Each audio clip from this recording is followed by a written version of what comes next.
ಕೇಸಿನ 2 red petition ಮತ್ತು CBIನವರು ಹಾಕಿರುವ ಅಪೀಲು court ಮುಂದೆ ಬಂದಿದೆ. ಲಾಸ್ಟ್ ಹಿಯರಿಂಗ್ ಡೇಟಲ್ಲಿ ಇವತ್ತು ಆರ್ಗ್ಯುಮೆಂಟ್ ಮಾಡಿ ನಾವು ಫಿನಿಶ್ ಮಾಡಬೇಕು ಅಂತ ಜಡ್ಜಿಗಳು ಕೂಡ ಹೇಳಿದ್ರು.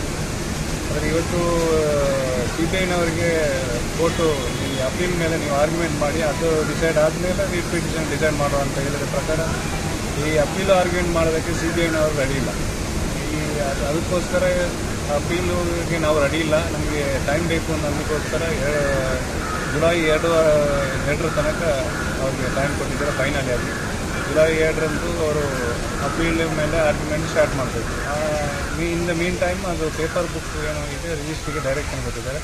ಪೇಪರ್ ಬುಕ್ ಹಾಕಿ ನೆಕ್ಸ್ಟ್ ಕೋರ್ಟಿಗೆ ಪೋಸ್ಟ್ ಮಾಡಬೇಕು ಅಂತ. ಆದರೆ ಇವತ್ತು ಯಾವುದೇ ಹಿಯರಿಂಗ್ ನಡೆಯಲಿಲ್ಲ. ಯಾಕಂದರೆ ಅವರು ಭೇಟಿ ಕೇಳಿದಕ್ಕೋಸ್ಕರ ಇವತ್ತು ಹಿಯರಿಂಗ್ ನಡೆದಿರಲಿಲ್ಲ. ಯಾಕಂದರೆ ನಾವು ಬಾಲಕೃಷ್ಣ ಸರು ಎಲ್ಲ ರೆಡಿ ಇದ್ದರು. ಆದ ಕಾರಣ ನೆಕ್ಸ್ಟ್ ಡೇಟಿಗೆ 100%, 99% ಅಂದರೆ ಇದು ಆರ್ಗ್ಯುಮೆಂಟ್ ಸ್ಟಾರ್ಟ್ ಆಗುತ್ತೆ ನೆಕ್ಸ್ಟ್ ರಾಜ್ಯ ಸರ್ಕಾರದ ಮೇಲೆ.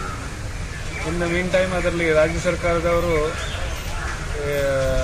ನೋ ಅಬ್ಜೆಕ್ಷನ್ ಹೇಳಲಿಲ್ಲ. ಅದರಲ್ಲಿ ಆದರೂ ಇದು ಹಾಕಿದ್ದಾರೆ, ಒಂದು ಎಕ್ವಿಟಲ್ ಕಮಿಟಿದು ಒಂದು ರಿಪೋರ್ಟ್ ಹಾಕಿದ್ದಾರೆ. ಯಾಕಂದರೆ ಅಪೀಲ್ ಪೆಂಡಿಂಗ್ ಇದೆ, ಅದಕ್ಕೋಸ್ಕರ ನಾವು ಎಕ್ವಿಟಲ್ ಕಮಿಟಿಯಲ್ಲಿ ಯಾವುದೇ ಆ್ಯಕ್ಷನ್ ತಗೊಳ್ಳಿಕ್ಕೆ ಆಗುತ್ತೆ ಇಲ್ಲ.